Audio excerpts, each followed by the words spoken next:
Hey, Dr. Karen Can here, and welcome to another edition of the Spiritual Medicine Digest. Every week, I try to give you hints and tips about what's going on spiritually in the world. And currently, we're kind of on a run talking about the phases of the Ascension Cycle. So there are 4 phases to the Ascension Cycle. And as of this recording, we are currently in what we call the Ascension Resistance Cycle. So since the pictures and models have been really popular, I decided we were going to continue that theme and do some more pictures today. So in case you've missed some of the other spiritual medicine digests over the last couple of weeks, I'm just going to review a little bit about what are we talking about with all these ascension phases in the cycle, and what does ascension resistance mean anyway. Okay, so a little bit of review. Let me show my slide here. So last week we talked about the 4 phases of the Ascension Cycle, and we had just been finishing up this phase called the expansion. So there are 4 phases. It kind of goes in this order: rising, expansion, resistance, and integration. So what happens is, with the increasing vibration that occurs here on the planet, we experience an up-leveling of our spirit, of our vibration. That can sometimes be uncomfortable, and there are certain challenges related to each of those phases. So they seem to be cyclic, and right now we're in kind of a phase where it's lasting several days. And that means over several days we'll be in a particular phase. So last week, before Thursday, we were actually in the expansion phase, which has its own challenges, which means that we feel a lot more than usual. So our spiritual gifts increase, our ability to feel more, see more, hear more. And that can be uncomfortable for people who are already sensitive. They can have reactivity, they can have sensitivity to things more than usual. But then we went into the next phase, which is the resistance phase. Now, this is the phase that we tend to notice a lot of entities or entity type issues going on in the world. And if you look at it from a point of time, you go, oh my gosh, it's terrible. The world's, going to hell, because you think, oh my gosh, all this negativity is being released. But I want to comfort you in that this release is a natural part of the healing process. So during the Ascension Resistance Cycle, sometimes we will notice more entity let's just say interference, but it's more like they can be seen. It's sort of like shining a light into a dark, dusty closet. Now you see all the cobwebs, you know what I mean?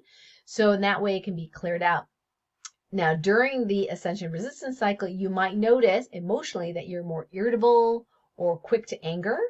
And if you remember that that's part of the clearing process, you can kind of quickly perceive that in a different way and use whatever tools you have to help you ease that. Because sometimes it's mass consciousness clearing a bunch of stuff, negative energy, and you just happen to feel it, So you just kind of find a problem around you to be angry about, but sometimes it's not even anything that's going on in your life. So that can happen. And when that happens, if you just remember, okay, we're in Ascension Resistance Cycle, part of the cycle, this could happen, and then you can go into stillness and let that just pass right through you. So it doesn't have to stick. None of that stuff has to stick on you. So what I want to show you next is what's going on during this resistance cycle physically. So what I've noticed this week is people, not necessarily sensitive souls, not necessarily people in my tribe, there are people having symptoms of what we call detoxification symptoms or healing symptoms, where their immune system's actually working, but it's uncomfortable. So what is that exactly?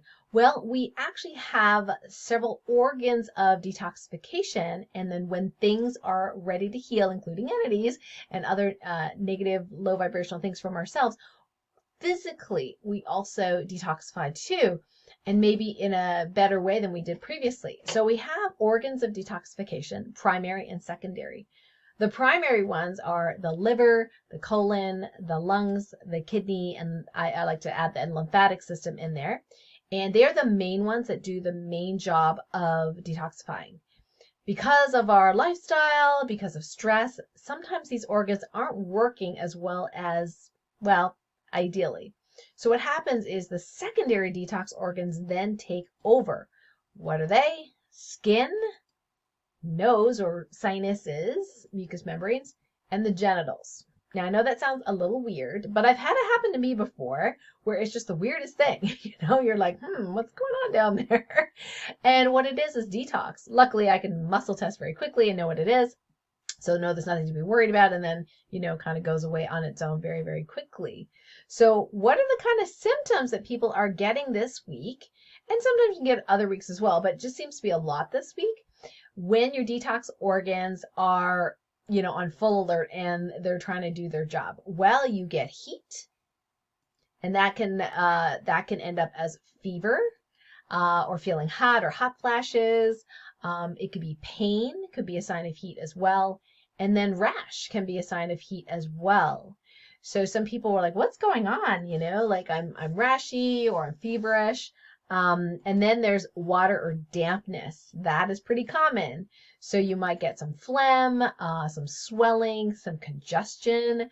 So when you're congested, and it could be that you've caught a new virus and you're really, your immune system's like, boom, trying to get it out of you really quickly. That could be true. It could also be true that you have an old infection that has been hanging around for like a decade that hasn't healed, and then now you have the energy to heal it. And so that can look exactly the same as a brand new infection, with the fever, with the, the drainage, with the congestion. And just remember, the nose and the sinuses are like the secondary detox organs. So if your liver is taxed because, you drink too much alcohol, you don't eat organic foods, you have toxins, pesticides, you use household cleaners that are, not safe, lots of things, then your colon, your liver, your kidneys may be already working overtime. And so it spills out into some of the other areas. Of course, sometimes it's the most efficient way to do it. The most efficient way sometimes is, wow, all these channels might be not perfect. So where can we detoxify the body? It's like, okay, let's get it through the nose, get it through the lungs, let's cough it out, let's get it through the skin. So anytime I see someone with a skin issue, immediately I think of their detox organs and how unhappy or happy they may be. So we check how happy their liver is through divine muscle testing, their colon, their kidneys, etc. And we make adjustments and healing based on what we find when we do divine muscle testing. We use Topican healing and get those organs energetically healthier so that the physical can then follow the energetic blueprint, and then that you don't have to have as much as this, feverish kind of stuff. So just remember, when you have symptoms, that means your immune system's actually working. And you may be very grateful that, uncomfortable, but grateful that that is the case. Now, when you have a child that has a fever, and sometimes it can be a pretty high fever when they're really kicking something out and healing, one of the hallmarks, as I'm putting my medical doctor hat on here, one of the hallmarks of whether or not this child needs, say, antibiotics or something like that, is less about the fever per se, because a fever is a good thing. It actually kills the virus and bacteria in the body. But you don't want it to be so high that's uncomfortable for the child. So, moms used to ask me, what should I give my child? Should I give ibuprofen or Tylenol or what, because we've been told fever's bad. Well, guess what? Fever's good. Fever's good, but it's bad when it's so much that the child is feeling horrible, cannot drink fluids, which is very important, is dehydrated and may need an IV. Those are instances where, let's get the fever down a little bit. And there are natural ways and there are medication ways. A little bit of fever is a good thing. Too much of a fever, as a child, not so good. So one of the things, if you're a mom or a grandma, taking care of a child, is how is that child acting?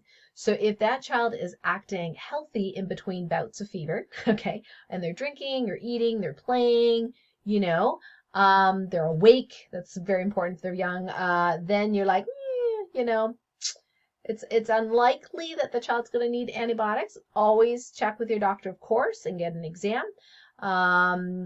But if the child, of course, is the opposite, so listless, hallucinating, can't drink, not themselves, like not playing, just lying there, and this is like prolonged, then yeah, let's, get them to the healthcare provider. Let's check it out, make sure they don't have anything more serious. But moms are so good with their intuition. I'll say the dads aren't, but I have dealt more with moms when it comes to little kids in the past as a medical doctor. I used to tell my medical residents at UCLA when I trained, medical students and residents then, I said, hey, you know what? If you get a call in the middle of the night and it's a mom worried about her child, I don't care how benign you think it is, sounds like a cold. If that mom's worried, you come in at 3 a.m. in the morning and you check that child out. Because moms know, yes, you can get anxiety and stuff like that, but I always defer to mom's intuition. That's what I used to teach them. And so it's inconvenient. Come in at 2 or 3 a.m. in the morning for something that might be a cold. But you know what? If that child has epiglottitis, if that child has meningitis, you are going to be so happy that you came in, right? That's what I told my residents. Anyway, so if you've had any of these symptoms lately, just know that's part of your immune system functioning. You definitely want to shore up some of your other detox organs so that this detoxification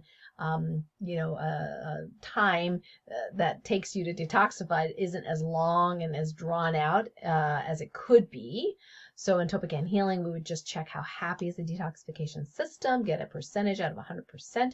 How happy is each of these detoxification organs? And when I test the kidneys, I test left and right, and I often test the kidney, the ureters connected to the kidneys as well, because they can be energetically tight. So once you get those happy energetically in Topican Healing, we have a whole protocol on how to do that. Then those symptoms don't have to last as long, and it's so much better to be able to, just go through that hump and just detox whatever you need to detox very quickly, right? Okay, so that is the Spiritual Medicine Digest for this week. A couple of announcements.